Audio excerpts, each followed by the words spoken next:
الحمد لأهله والصلاة على أهلها أما بعد فأعوذ بالله من الشيطان الرجيم بسم الله الرحمن الرحيم ما آتاكم الرسول فخذوه وما نهاكم عنه فانتهوا صدق الله العظيم اللهم صل على سيدنا ومولانا محمد وبارك وسلم.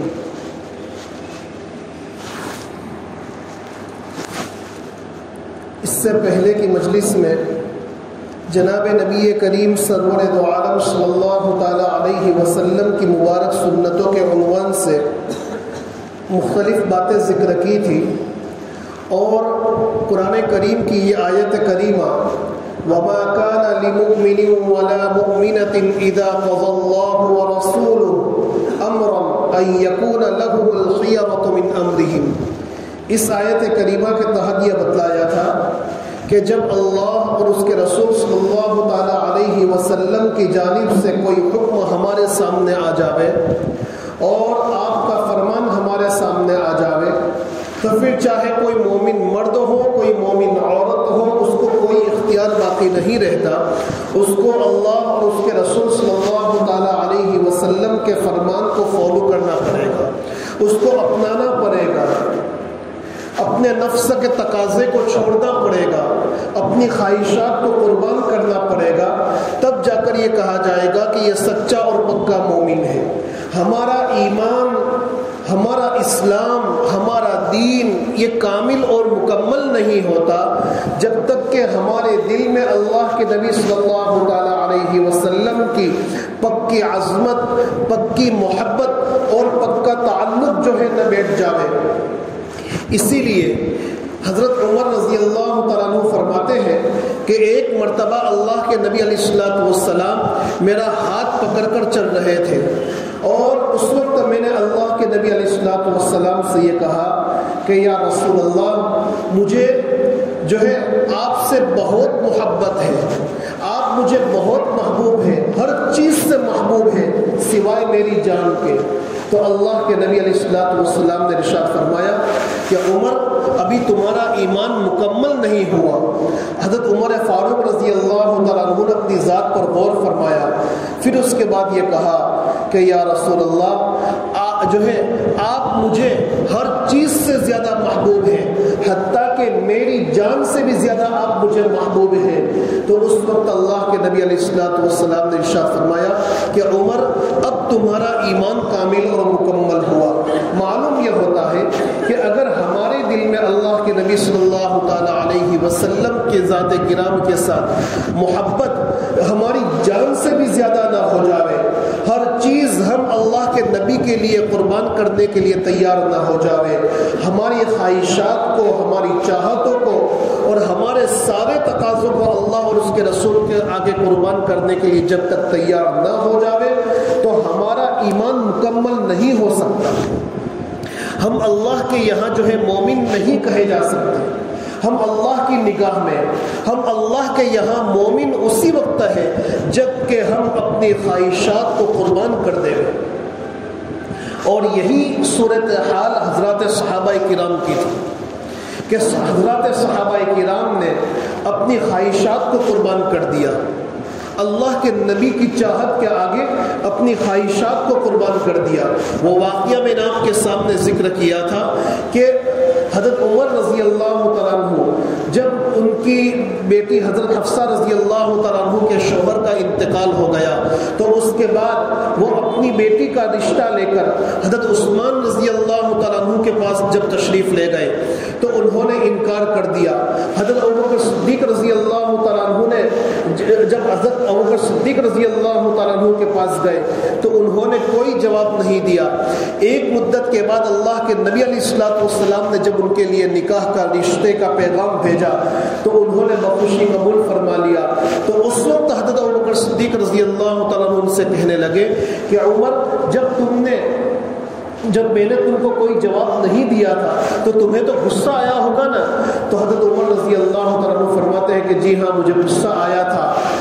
حضرت ابوبکر صدیق رضی اللہ تعالیٰ عنہ فرماتے ہیں کہ مجھے پتہ چل چکا تھا کہ اللہ کے نبی علیہ السلام تمہاری بیٹی سے رشتہ کرنا چاہتے ہیں، اس لیے جو ہے میں نے کوئی جواب نہیں دیا، اور اللہ کے نبی علیہ السلام کا یہ رشتے کا جو ارادہ تھا یہ ایک راز تھا، اس لیے میں نے اس کا اظہار بھی نہیں کیا۔ اگر اللہ کے نبی علیہ السلام آپ کی بیٹی کے ساتھ رشتہ نہ فرماتے تو پھر جو ہے اس پیغام کو میں قبول کر لیتا۔ اس واقعے پر محدثین نے لکھا ہے کہ دیکھو حضرت ابوبکر صدیق رضی اللہ تعالیٰ عنہ کے دل میں اللہ کے نبی کی عظمت اتنی تھی کہ اللہ کے نبی کی چاہت اور اللہ کے نبی کے ارادے سے آگے بھی نہیں بڑھے، حالانکہ ان کے لیے بالکل جواز کی شکل تھی، لیکن اس کے باوجود وہ آگے نہیں بڑھے۔ تو یہ ایک صحابی رضی اللہ تعالیٰ عنہ صرف اللہ کے نبی علیہ السلام کا گزر ان کی عمارت کے قریب سے ہوا اور پوچھا کہ یہ کن کی عمارت ہے، یہ کن کا قبہ ہے؟ فرمایا کہ فلاں صحابی کا ہے۔ وہ صحابی جب آپ کی خدمت میں آئے آپ نے اعراض فرمایا، اللہ کے نبی نے یہ نہیں فرمایا کہ تمہاری عمارت کی بنیاد پر میرے دل میں تمہارے متعلق غصہ ہے، بلکہ کسی اور صحابی سے پوچھا کہ مجھ سے کوئی غلطی ہو گئی ہے۔ لوگوں نے کہا کہ آپ سے کوئی غلطی تو نہیں ہوئی، لیکن اللہ کے نبی علیہ السلام کا گزر جب آپ کی عمارت کے سامنے سے ہوا تو آپ نے صرف اتنا پوچھا تھا کہ یہ کس کی عمارت ہے، اور پھر اور کوئی جواب اللہ کے نبی علیہ السلام نے نہیں دیا، آگے کوئی بات ارشاد نہیں فرمائی۔ وہ صحابی سمجھ گئے کہ ہو سکتا ہے کہ اللہ کے نبی علیہ السلام کو یہ چیز ناگوار معلوم ہوئی ہو، فوراً اپنی ضمیر کو اپنی جو ہے اس عمارت کو گرا دیا اور جو ہے زمین سے بالکل اس کو ہموار کر دیا۔ اللہ کے نبی کو آ کر بتلایا بھی نہیں۔ دوسری مرتبہ جب اللہ کے نبی کا وہاں سے گزر ہوا تو پوچھا کہ یہاں تو عمارت تھی، کہاں چلی گئی؟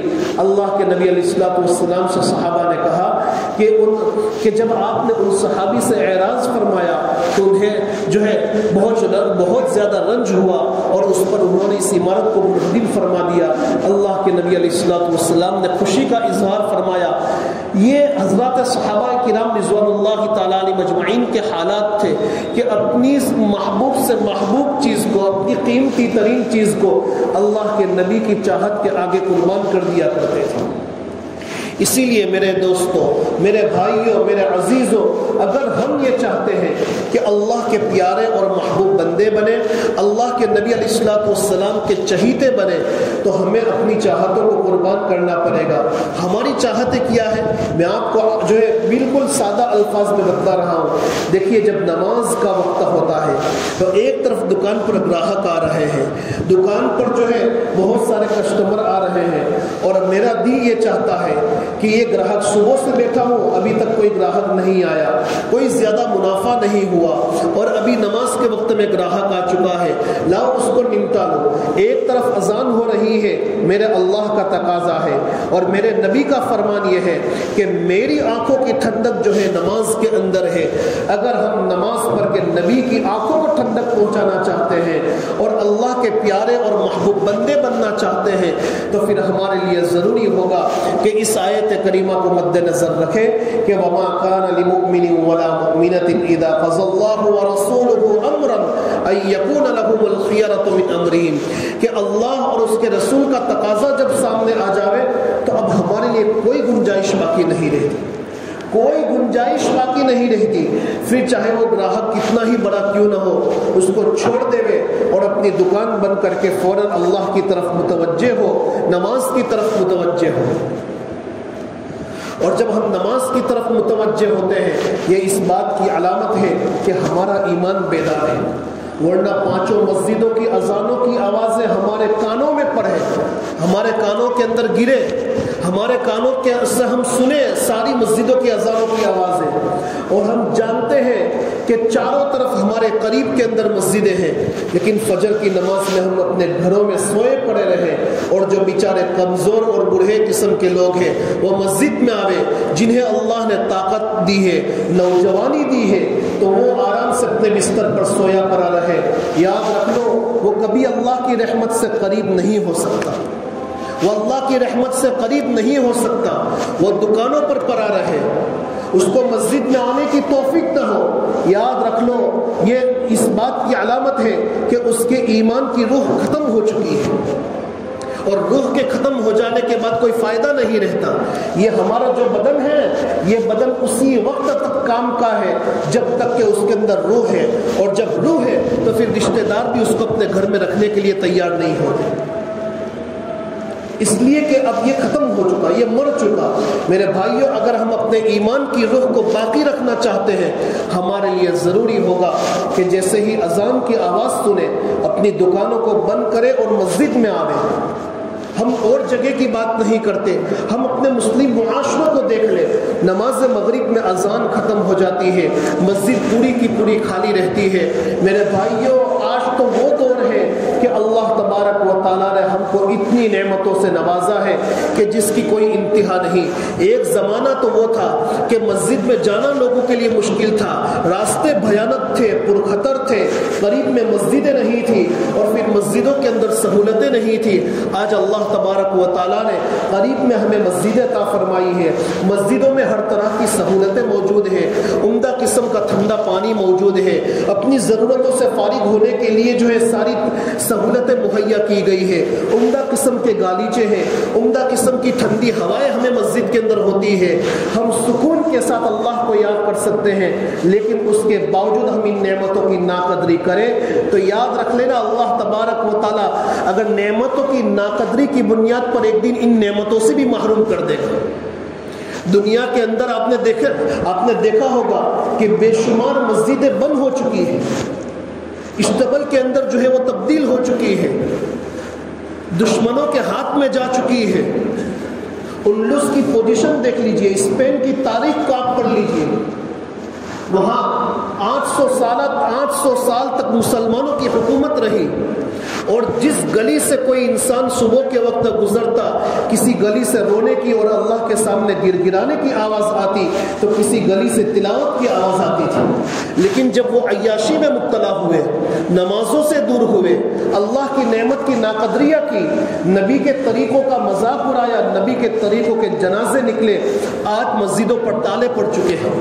سال ہا سال گزر گئے, اس مسجد میں کوئی نماز پڑھنے والا نہیں. اور ہندوستان کے اندر بھی بے شمار مسجد آپ کو مل جائے گی. آپ تھوڑا یہ معلوم کیجئے کہ یہ مسجد جس میں ایک مدت تک جو ہے نمازیں ہوئی ہے, لوگوں نے نمازیں پڑھی, اس کی بنیاد صرف اللہ اور اس کے رسول کے لیے رکھی گئی تھی, آج وہ مسجدیں بند کیوں ہو چکی ہیں؟ جب آپ اس کی ڈپ کے اندر پہنچو گے اور اس کی انتہا تک پہنچو گے, ہمیں یہی بات ہمارے سامنے نکل کر سامنے آئے گی کہ ہاں, مسلمانوں نے اس مسجد کی ناقدری کی, اس مسجد سے فائدہ نہیں اٹھایا, اللہ تبارک و تعالیٰ نے یہ نعمت چھین لی. جو اللہ نعمت دینا جانتا ہے وہ اللہ نعمت کی ناقدری کی بنیاد پر نعمت کو چھیننا بھی جانتا ہے. اسی لیے میرے عزیزوں, میرے بھائیوں, میں آپ سے بار بار گزارش کرتا ہوں کہ دین کے اندر جتنی چیزیں اہمیت کی ہے, ساری چیزیں اہمیت کی ہے, اس میں محتم بشان چیز نماز ہے. محتم بشان چیز نماز ہے. نبی کے طریقے پر اگر ہم عمل کرنا چاہتے ہیں, بزرگان دین نے قیمتی بات لکھی ہے, فرماتے ہیں کہ اگر ہم چاہتے ہیں کہ نبی کی سنتیں ہماری زندگی میں آ جاویں تو اس کا سب سے پہلا اسٹیپ یہ ہے کہ ہم اپنی نمازوں کو درست کریں. جو انسان اپنی نمازوں کو سنوار لے گا, دوسرے معاملات تو بعد میں, اپنی نماز کو درست کر لے کہ نماز کو کیسے پڑھنا چاہیے, نماز پڑھنے کا طریقہ کیا ہے, ان ساری چیزوں کو اگر اچھے طریق پر سیکھ لے گا تو انشاءاللہ اس کے دل میں اللہ کے نبی کی عظمت پیدا ہوگی, اور یہی اللہ کے نبی کی عظمت اس کو جو ہے اللہ کے نبی علیہ الصلوۃ والسلام کی اطاعت پر, آپ کی محبت پر اور آپ کی سنتوں پر عمل کرنے پر کھڑا کرے گا. یہ بہت ضروری ہے. ایک صحابی رضی اللہ تعالیٰ عنہ, حضرت ظاہر رضی اللہ تعالیٰ عنہ, ان کے متعلق لکھا ہے کہ اللہ کے نبی علیہ الصلوۃ والسلام کی خدمت میں جب دیہات سے آتے تھے تو دیہات کی چیزیں اللہ کے نبی علیہ الصلوۃ والسلام کے پاس لایا کرتے تھے, اور اللہ کے نبی علیہ الصلوۃ والسلام جو ہے ان کو شوہر کی چیزیں, مدینہ کی چیزیں دیا کرتے تھے. اور اللہ کے نبی علیہ الصلوۃ والسلام یہ فرماتے تھے کہ ظاہر جو ہے نا, ظاہر یہ ہمارا دیہات ہے اور ہم ان کا شوہر ہے. اور یہ بڑے کالے کلوٹے صحابی تھے, چہرے کے اعتبار سے ان پر کوئی خوبصورتی کا آثار نہیں تھے. ایک مرتبہ بازار میں کھڑے ہوئے تھے. اللہ کے نبی علیہ الصلوۃ والسلام کے ساتھ ان کے ساتھ جو ہے مزاح فرماتے تھے. ایک مرتبہ اللہ کے نبی علیہ الصلوۃ والسلام ان کے قریب پہنچے جیسے انہیں پتہ ہی نہیں چلا, اور اللہ کے نبی علیہ الصلوۃ والسلام نے پیچھے سے ان کی آنکھیں بند کر دی. تو وہ اپنے آپ کو چھڑوانے لگے, کوشش کرنے لگے کہ چھپ جائے, لیکن جب کنکھیوں سے دیکھا کہ یہ تو اللہ کے نبی علیہ الصلوۃ والسلام ہے, تو فوراً اپنے بدن کو, اپنی کمر کو اللہ کے نبی علیہ الصلوۃ والسلام کے پیٹ مبارک سے چمٹانے لگے کہ یہ تو اللہ کے نبی علیہ الصلوۃ والسلام ہے, اللہ کے نبی کی برکت مجھے حاصل ہو جائے. تو پھر اللہ کے نبی علیہ الصلوۃ والسلام نے یہ کہا کہ من یشتری منی ھذا الغلام, اس غلام کو مجھ سے کون خریدے گا؟ تو حضرت ظاہر رضی اللہ تعالیٰ عنہ کہنے لگے کہ یا رسول اللہ, میں کالا کلوٹا, نہایت بدصورت, دیہات کا رہنے والا, مجھے اگر آپ بیچو گے تو آپ کو نقصان ہوگا, گھاٹا ہوگا, کوئی فائدہ نہیں ہوگا. اللہ کے نبی علیہ الصلوۃ والسلام نے اس وقت یہ جملہ ارشاد فرمایا کہ ظاہر تم دنیا والوں کی نگاہ میں بدصورت ہو, تمہاری کوئی حیثیت نہیں, لیکن اللہ اور اس کے رسول کی نگاہ میں تمہارا بہت بڑا مقام ہے, اس لیے کہ تمہاری زندگی سنت رسول سے منور ہے, اور جن کی زندگی سنت رسول سے منور ہو جاتی ہے پھر وہاں کالا, گورا, مالدار, چھوٹا, بڑا نہیں دیکھا جاتا. اللہ کی نگاہ میں تو ان کا مقام ہے کہ جن کا دل اللہ اور اس کے رسول کے ساتھ جڑا ہوا. یا ایھا النبی انا خلقناکم من ذکر وانثى وجعلناکم شعوبا وقبائل لتعارفوا ان اکرمکم عند اللہ اتقاکم. اللہ تعالیٰ فرماتے ہیں کہ تم میں سب سے زیادہ, ان اکرمکم, اللہ کے نزدیک عزت والا, دیکھو اللہ کے نزدیک عزت والا وہ ہے اتقاکم, جو تم میں سب سے زیادہ متقی ہو. اور جو آدمی متقی ہوتا, متقی کون ہوتا ہے؟ متقی کی صفات میں سب سے اہم صفت یہ ہے کہ وہ نبی کی مان کر چلنے والا, وہ نبی علیہ الصلوۃ والسلام کی جو ہے مان کر چلنے والا ہو. اسی لیے اگر ہم یہ چاہتے ہیں کہ ہماری زندگی کامیاب بن جاوے, ہمارے رزق کے اندر وسعت پیدا ہو, ہمارے دین کے اندر جو ہے مضبوطی پیدا ہو, ہمارے دشمنوں کے دلوں میں ہمارا خوف پیدا ہو جاوے, اور اللہ کے نیک بندوں کے دلوں میں ہماری محبت پیدا ہو جاوے, ہمارے منتشر اور بکھرے ہوئے کام جو ہے سنور جاوے, تو اس کا واحد اور آسان راستہ یہ ہے کہ ہم سنت رسول صلی اللہ تعالیٰ علیہ وسلم کو سیکھیں اور اس پر عمل کریں. میرے بھائیو, ہماری زندگی سے جب سنتیں نکل گئی تو غیروں کی چیزیں ہماری زندگی کے اندر آ گئی. غیروں کے رسم و رواج ہماری زندگی, آج ہماری شادیاں, مسلمانوں کی شادیاں سنت طریقے پر نہیں, مسلمانوں کے یہاں رسم و رواج داخل ہو چکے. دیکھو میں آپ کو ایک چھوٹی سی بات بتلاتا ہوں کہ سلام جیسی نبی کی عظیم سنت یہ میری زندگی سے نکل گئی, ہماری زندگی سے ختم ہو چکی.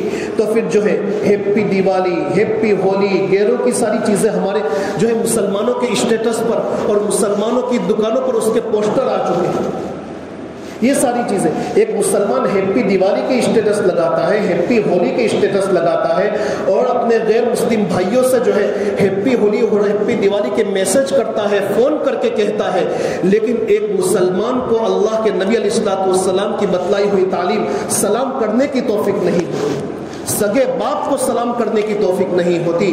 میرے بھائیوں, یہ جب اللہ کے نبی کی سنت ہماری زندگی سے نکلی تو یہ good morning, good night, good evening, happy Diwali, happy Holi جیسی مصیبتیں ہماری زندگی کے اندر آ چکی ہے. میرے بھائیوں, اپنی اولاد کے سامنے کبھی یہ مت کہو گڈ نائٹ اور گڈ مارننگ, بلکہ اپنی اولاد سے کہو السلام علیکم. وہ اولاد جواب دے گی وعلیکم السلام. یہ سلام صرف سلام نہیں ہے بلکہ یہ تو ایک دعا ہے. بچے کی معصوم زبان سے یہ نکلے گا السلام علیکم ابا, تو یہ دیکھو, یہ صرف سلام نہیں ہوا بلکہ وہ بچہ ہمیں دعا دے رہا ہے کہ تم پر سلامتی ہو. اور جب قبولیت کی گھڑی ہو اور وہ دعا قبول ہو گئی تو یاد رکھ لو ہم ساری مصیبتوں سے محفوظ ہو جائیں گے. تو سنتوں پر عمل کرنا سیکھے. سنتیں جب زندگی میں آئے گی رسم و رواج ختم ہوں گے. اللہ تبارک و تعالیٰ ان باتوں پر عمل کی توفیق عطا فرماوے. وآخر دعوانا ان الحمد للہ رب العالمین.